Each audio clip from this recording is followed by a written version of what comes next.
이렇게 우리가 서비스를 만들어 봤는데요. 이 액티비티에서 서비스를 실행을 하거나 또는 액티비티에서 서비스로 어떤 데이터를 전달하고 싶다라고 하면 시스템을 항상 통과한다라고 하는 거 꼭 기억을 하셔야 됩니다. 왜냐?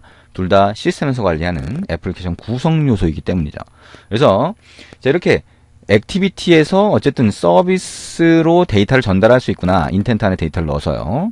그래서 이렇게 전달할 수 있구나를 알았는데 반대의 경우도 있어요. 예를 들면 이 서비스라고 하는 게 뭐 카카오톡이다 또는 네이버 라인이다. 그러면 채팅 앱이 되겠죠. 그러면 채팅 앱 같은 경우에는 우리가 화면이 없더라도 메시지를 주고받는 상황들이 생기겠죠.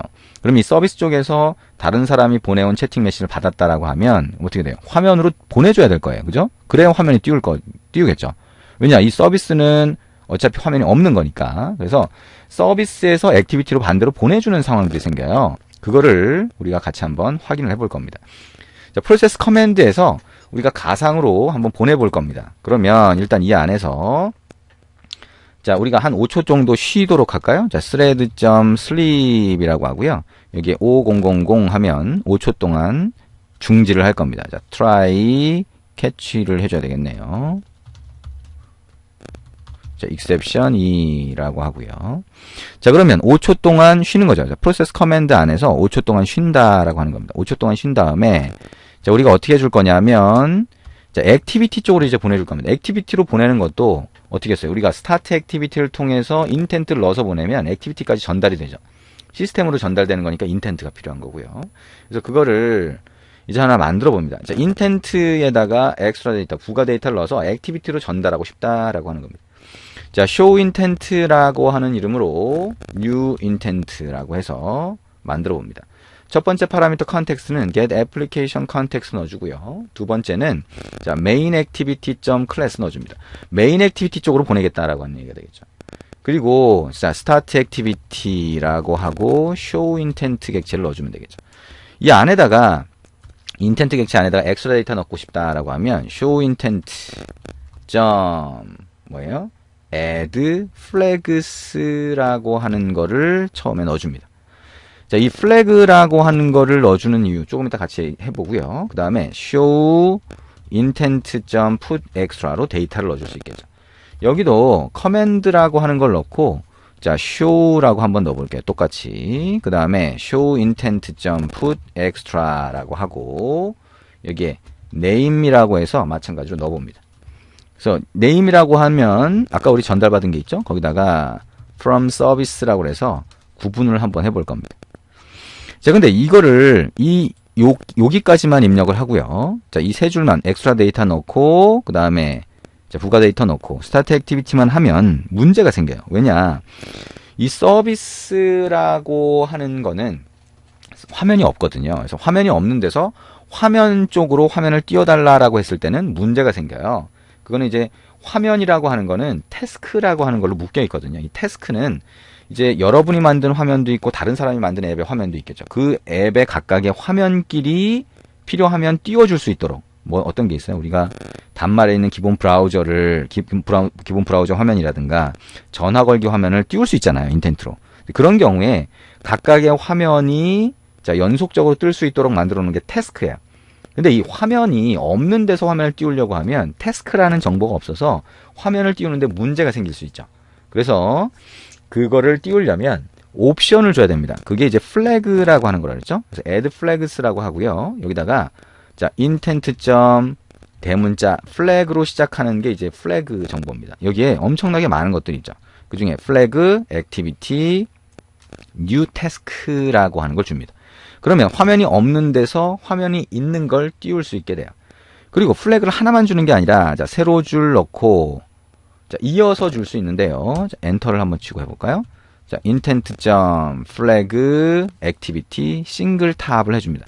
얘기한 것처럼 한번 만들어져 있는 메인 액티비티가 이미 떠 있잖아요. 화면에. 자, 만들어져 있는 액티비티라고 하면 그냥 그걸 재활용해달라라고 하는 겁니다.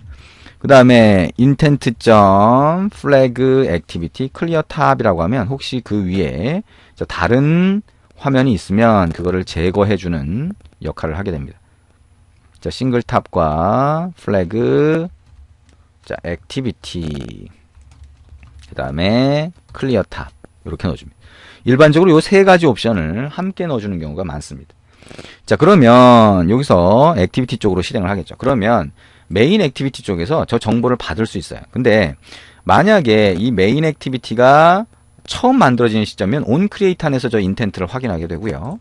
그렇지 않으면 여기 밑에다가 자, 오른쪽 마우스 버튼 눌러서 generate override 메소드 한 다음에 밑으로 내려가 보면 onNewIntent라고 하는 메소드가 있죠. 그래서 이거를 오버라이드 하면 자, 이 메인 액티비티가 이미 만들어져 있는 상태에서는 onCreate가 호출되지 않고 이게 호출이 됩니다. 우리가 서비스에서 onCreate는 한 번만 호출되고 나중에 onStart 커맨드가 호출되는 것 같죠. 자, 그러면 여기서 확인을 하든지 또는 onCreate 안에서 getIntent로 확인을 하든지 두 가지 경우가 생기는 거예요. 그러면 여기서 onCreate 안에서 자, passIntent라고 해서 확인을 한 다음에 그 밑에서 process command라고 하고 passIntent를 넣어줘서 자, process command를 우리가 밑에 정의하겠다는 거죠. 자, 이런 형태로 해주면 onNewIntent로 전달된 intent도 이걸 그대로 호출하시면 되겠죠. 자, 이렇게 호출하면 됩니다. 그러면 process command 안에서 intent 안에 들어가 있는 부가 데이터 처리하는 거는 한 번만 처리를 해주시면 되겠죠. private process void가 되겠죠.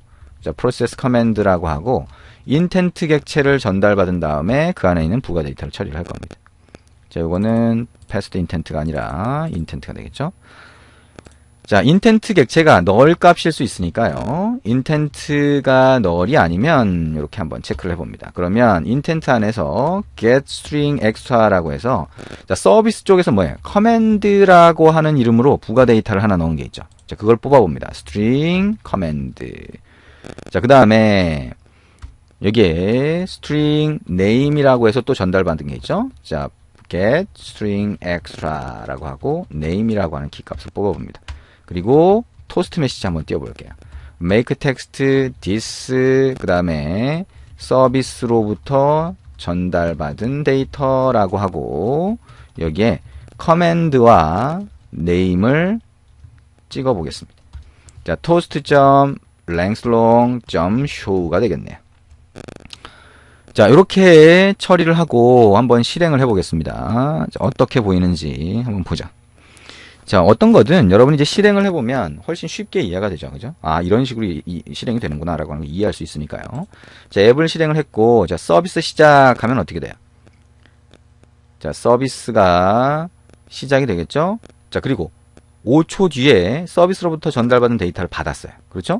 자, 우리가 로그까지 확인해 보면 자, 서비스 쪽에서 이렇게 자, 이렇게 전달받은 거를 알 수가 있고요. 다시 5초 뒤에 액티비티로 보냈으니까 액티비티에서 받아서 토스트로 띄워준 겁니다. 자, 결국에는 액티비티와 서비스 간에 자, 인텐트를 이용해서 자, 서로 실행시켜 줄 수가 있고요. 그 다음에 실행시켜 주는 게 주 목적이라기보다는 대부분의 경우에는 자, 데이터를 전달하는 용도로 많이 씁니다. 그래서 데이터를 전달할 때 이미 서비스가 실행되어 있는 경우, 이미 액티비티가 떠 있는 경우도 감안을 해야 된다라고 하는 거 꼭 생각을 하셔야 될 것 같습니다. 자, 어떤가요? 지금 우리 서비스라고 하는 걸 봤는데 지금까지 해오던 액티비티와는 상당히 많이 다르죠. 그죠? 예, 왜냐하면 화면이라고 하는 게 없기 때문이고요. 그리고 얘기했던 것처럼 이 서비스라고 하는 게 자, 이런 구조로 만들어진다라고 하는 거. 자, onCreate, onStart command, 그 다음에 onDestroy 이런 것들을 자, 재정의해서 우리가 사용하게 된다라고 하는 거 생각을 하시면 됩니다. 그리고 요즘의 앱들은 나중에 이제 여러분이 하겠지만 웹 서버나 이런 서버 쪽하고 데이터를 주고받는 경우가 많아요. 그러다 보니까 데이터를 주고받을 때 그 데이터를 주고받는 작업 자체는 화면이 필요가 없죠. 그리고 기본적으로 얘가 항상 대기 상태에 있어야 서버 쪽에서 보내오는 데이터를 받아서 처리할 수 있을 거예요. 그러니까 얘기한 것처럼 뭐 카톡이라든가 라인이라든가 이런 채팅 앱 같은 경우도 마찬가지죠. 그래서 이 서비스라고 하는 게 상당히 많이 사용이 됩니다. 그래서 서비스가 이런 형태로 기본적으로 처리될 수 있다라고 하는 거 꼭 기억을 하시는 게 필요합니다. 그리고 중요한 건 뭐예요? 이 구조 자체를 이해하는 거예요. 그래서 이렇게 왔다 갔다 할 수 있다라고 하는 구조를 이해하는 건데 구조를 이해하는 거는 여러분이 자꾸 코드를 반복해서 자꾸 입력하셔야 됩니다. 그래서 코드에 충분히 익숙해질 만큼 지금 우리가 한 이 과정을 순서대로 계속 입력을 해보세요. 반복해서 입력하다 보면 아, 이런 구조가 이런 방식으로 처리가 되는구나 라고 하는 거 이해가 될 겁니다.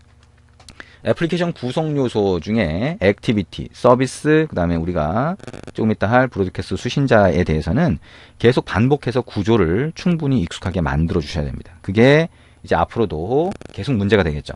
그래서 이게 충분히 익숙해져야 여러분이 앱을 만들고 그 다음에 남들이 만든 앱의 구조를 이해하실 수가 있습니다. 자, 이렇게 해서 서비스에 대한 내용 같이 한번 봤습니다. 우리가 조금 있다가 브로드캐스트 수신자 쪽으로 넘어가서 자, 세 번째 애플리케이션 구성 요소죠. 브로드캐스트 수신자 어떻게 사용하는지 같이 한번 보도록 하겠습니다.